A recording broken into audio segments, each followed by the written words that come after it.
Radhe Radhe everyone, কেমন আছো সবাই? আশা করছি সবাই ভালো আছো।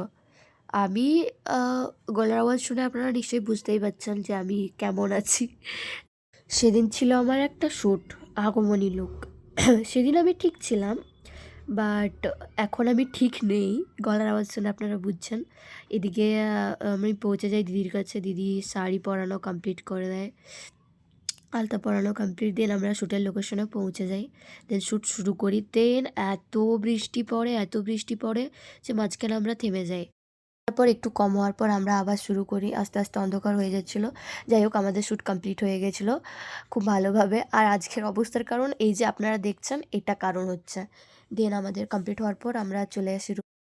তারপর কোনো বিষয় নিয়ে আমরা হাসাহাসি করছিলাম। ডারের সামনে একটু ঢং করলাম। দেন সেদিন ছিল আমার মাসির বার্থডে। রাত্রেবেলায় আমাকে আবার এসে পড়ে মাসির বাড়ি গেলাম। দেন কেক কাট হলো, খেলাম আর কি, আর বাড়ি চলে এলাম। যাই হোক, আপনাদের যদি ভিডিওটা ভালো লাগে তো like, comment, share. Radhe Radhe.